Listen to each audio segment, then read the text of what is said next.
In this episode, we turn to a part of risk management that often sounds dry at first, but is actually where confidence is earned or lost.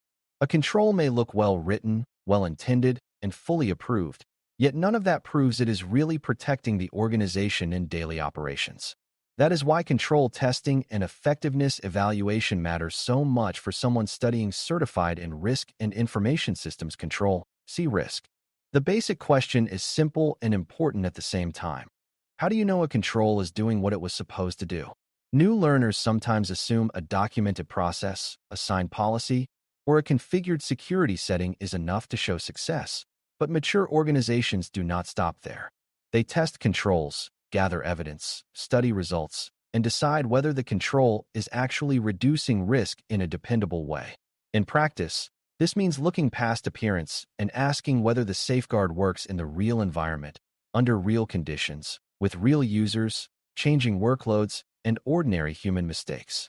Before we continue, a quick note. This audio course is a companion to our course companion books. The first book is about the exam and provides detailed information on how to pass it best. The second book is a Kindle-only ebook that contains 1,000 flashcards that can be used on your mobile device or Kindle. Check them both out at cyberauthor.me in the Bare Metal Study Guide series. Control testing is the process of checking whether a control exists, whether it is designed appropriately, and whether it operates consistently enough to support the intended risk reduction. Effectiveness evaluation goes one step further by asking whether the control is not just present, but actually good enough for the risk it is supposed to address. Those two ideas belong together because a control can pass a narrow test of existence while still failing the larger question of whether it meaningfully protects the organization. Imagine a company that has an access review process on paper and even completes the reviews on schedule, but the reviewers do not really understand what they are approving and simply click through the task quickly. In that case, the control may appear active, yet its real value is weak. For beginners, this is the heart of the topic. Testing tells you whether the control is there and operating in some form, while effectiveness evaluation tells you whether that operation is actually worth trusting as a response to the underlying risk. A very important distinction in this subject is the difference between design effectiveness and operating effectiveness. Design effectiveness asks whether the control, as built or planned, is capable of addressing the risk if people follow it correctly and conditions remain as expected. Operating effectiveness asks whether the control is actually being performed as intended by the right people at the right times, with the right evidence, in the actual business environment. A control can be strong in one of these areas and weak in the other. A well-designed approval process may exist, but if managers ignore it or perform it carelessly, the operating effectiveness is poor. A control can also be performed consistently and still be badly designed, such as when a team completes a regular review that never looks at the most important risk indicators. Beginners should keep this distinction close because it explains many real-world failures. Organizations sometimes celebrate a control because the process exists and is repeated, but if the design is weak, repetition only makes a weak idea more routine rather than more protective. Testing does not have to happen everywhere with the same depth at the same time. So organizations usually take a risk-based approach when deciding what to test and how often. Controls that protect sensitive data, support essential business services, influence regulatory obligations, or affect financial reporting generally deserve more attention than low-impact controls in less critical environments. The reason is straightforward. Testing resources are limited, and mature organizations direct effort where failure would matter most. That does not mean low-risk controls should be ignored forever, but it does mean priority follows impact, exposure, and business dependence. For a beginner, this is another good reminder that risk management is about judgment, not just activity. An organization that tests everything lightly may know less than an organization that tests the most important controls carefully. Effective evaluation begins by understanding where control failure would hurt the most, where risk has changed, where prior issues have appeared, and where leaders most need trustworthy assurance instead of hopeful assumptions. There are several common ways to test controls, and each tells you something slightly different. A reviewer may ask questions to understand how the control is supposed to work and who performs it, but inquiry alone is rarely enough because people often describe the ideal version of a process rather than the version that happens under pressure. Observation allows the tester to watch the control being performed, which can reveal whether the documented process matches reality. Inspection involves reviewing records, approvals, logs, tickets, reports, or other artifacts that show whether the control was carried out. Reperformance goes even further by independently repeating part of the process or recalculating the output to see whether the control works as expected. For beginners, these methods are easiest to understand if you think of them as layers of confidence. Listening to an explanation can be useful, but seeing supporting evidence and verifying performance gives much stronger assurance. Strong testing often combines methods because any single method by itself may miss important weaknesses or give more comfort than the situation deserves. Evidence quality matters because control evaluation is only as reliable as the information used to support it. If evidence is incomplete, outdated, ambiguous, or easy to manipulate, the test result may look precise while resting on weak foundations. Good evidence should help answer practical questions such as who performed the control, when it was performed, what was reviewed, whether the correct criteria were applied, and whether any exceptions were identified and handled properly.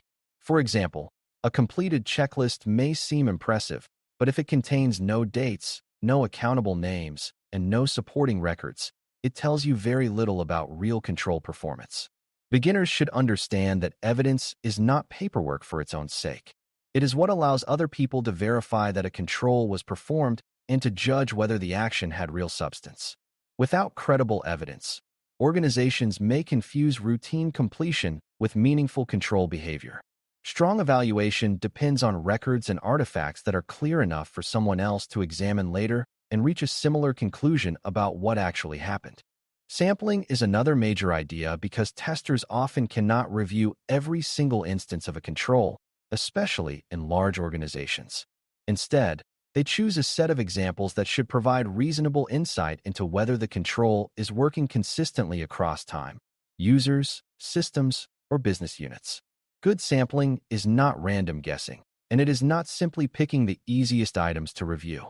It should reflect the purpose of the test, the frequency of the control, the size of the population, the level of risk, and the need to examine conditions that are more likely to reveal weakness. For instance, a tester may look at higher-risk transactions, periods of heavy business activity, or recent changes in staffing or technology rather than only reviewing calm periods where errors are less likely to appear. For beginners, the point is not to become statisticians. The point is to understand that the choice of what gets tested shapes the quality of the conclusion. Weak sampling can create false comfort, while thoughtful sampling improves the chance of seeing how the control behaves under meaningful conditions. Objectivity is essential in control testing because people are naturally more forgiving toward processes they designed, own, or depend on. That does not mean control owners can never review their own work, but it does mean organizations need to think carefully about independence and challenge. Internal audit, compliance teams, risk teams, quality assurance groups, or separate managers may provide a more neutral perspective than the person who built the process or who will be embarrassed if it fails. Even when full independence is not possible, the testing approach should encourage honest review rather than a search for evidence that makes the control look successful no matter what. Beginners should see this as a human issue as much as a governance issue. When careers, budgets, or project deadlines are tied to a control being judged effective, the pressure to overlook small warning signs can become very strong. Effective evaluation works better when the culture values truth over appearances and when reviewers are allowed to report mixed or uncomfortable results without being treated as obstacles. When test results come in, the organization must interpret them carefully rather than reducing everything to pass or fail language too quickly. A control may function well most of the time, but still show exceptions that matter. Some exceptions are isolated and low impact, while others reveal a pattern of inconsistent execution, weak supervision, poor design, or changing business conditions the control no longer fits. Severity matters because not every failure creates the same level of exposure. A missed review in a low-risk system is not identical to repeated failures in a control protecting highly sensitive customer data or supporting a regulated process. Beginners should understand that effectiveness evaluation includes judgment about how much the exceptions matter, what they suggest about the health of the overall control, and whether the residual risk remains acceptable. A control that works in 70% of cases may sound decent in casual conversation, but if the missed 30% involves the highest risk situations, the overall evaluation may still be poor. Context gives meaning to the results. Another important part of evaluation is understanding why a control failed or produced weak results. If testing reveals deficiencies, the first instinct may be to tell the control owner to fix the visible problem and move on. Sometimes that is enough, but many failures point to deeper issues such as unclear ownership, unrealistic timelines, poor training, weak system design, missing data, or process complexity that encourages shortcuts. If the organization treats every problem as a one-off mistake, it may close individual gaps while leaving the conditions that caused them untouched. That is why effective evaluation often includes some form of root cause analysis. For beginners, this matters because it shifts the conversation from blame to understanding. The goal is not merely to say the control failed. The goal is to learn why it failed, whether the same condition affects other controls, and what kind of response will actually improve the environment instead of producing a temporary cosmetic fix that looks good until the next review arrives. Remediation and retesting are natural follow-through steps once a control weakness has been identified. A mature organization does not stop with documenting a deficiency and assigning a deadline. It also needs to decide what corrective action is appropriate, who owns it, how quickly it must happen, and whether temporary safeguards are needed while the longer-term fix is underway. Once the fix is reported as complete, retesting provides evidence that the problem was actually corrected and not merely described differently in a status update. Beginners should understand that retesting is part of maintaining trust in the whole process. Without it, leaders may assume improvement has occurred when the underlying weakness remains largely unchanged. This is especially important for recurring issues, where a control seems to be fixed over and over again but keeps failing in similar ways. Retesting helps distinguish between real improvement and repeated promises. It also reinforces the idea that effectiveness evaluation is not a single event, but part of a longer cycle of observation, response, validation, and continued oversight. There is also an important relationship between periodic control testing and continuous monitoring. Periodic testing is a deliberate review that happens at set intervals or based on risk, while continuous monitoring provides ongoing visibility through regular data, alerts, metrics, or exception reporting. Neither one replaces the other completely. Continuous monitoring can reveal change quickly and help leaders see trends before they turn into serious failures, but it may not provide the deeper judgment that comes from a focused evaluation. Periodic testing can offer richer analysis and stronger assurance, but it may miss problems that develop between review cycles. For beginners, the key lesson is that effective organizations usually combine both ideas. They watch important indicators regularly and still step back at intervals to test whether the control design and operation remain sound.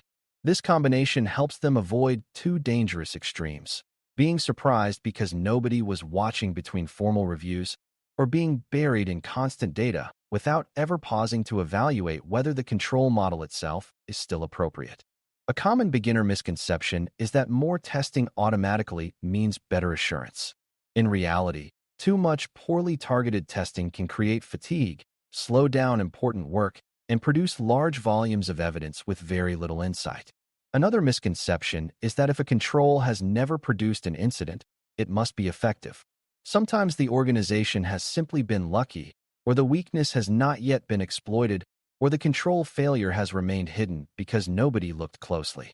There is also a tendency to focus only on whether the steps were completed instead of whether the steps were meaningful. A manager may technically approve every access request on time, for example, but if the review is rushed and uninformed, the control may still be weak.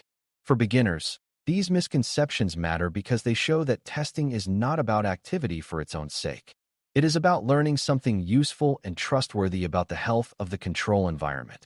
Good evaluation favors insight, relevance, and honest interpretation over volume and ritual. A practical example can make the whole topic easier to picture. Imagine an organization has a control requiring quarterly access reviews for a critical application that contains sensitive financial and customer information. Testing might begin by confirming the control is documented clearly and that ownership has been assigned. The reviewer would then inspect evidence from selected quarters, verify whether the correct users were included, check whether managers actually reviewed the access meaningfully, and determine whether inappropriate access was removed in a timely way. If testing shows that reviews were completed but several former employees kept access for months, the control may exist and operate in a basic sense, yet its effectiveness is questionable because the most important outcome was not achieved consistently. The evaluator would then look deeper to understand whether the problem came from weak data feeds, rushed reviewers, poor process design, or missing accountability. That example shows why control testing and effectiveness evaluation matter so much. They help the organization see the difference between a control that is present and a control that is truly protecting what matters. As we close, the most important idea to carry forward is that controls should not be trusted simply because they were designed, documented, or approved. They need to be tested, and their effectiveness needs to be evaluated with enough care that leaders can make decisions based on evidence instead of assumption. C-Risk expects you to understand design effectiveness, operating effectiveness, evidence quality, sampling, objectivity, interpretation of results, remediation, and the continuing relationship between testing and monitoring. All of those ideas support one bigger goal, which is building justified confidence in the control environment rather than performative confidence. For a new learner, this topic becomes much easier once you stop thinking of testing as a technical ritual and start thinking of it as a disciplined way to answer a practical question. Is this safeguard truly helping us manage risk in the real world, or have we only convinced ourselves that it is? Good testing and honest evaluation are how organizations keep those two possibilities separate. Thanks for listening. For more audio courses, daily newsletters, and more, please visit baremetalcyber.com.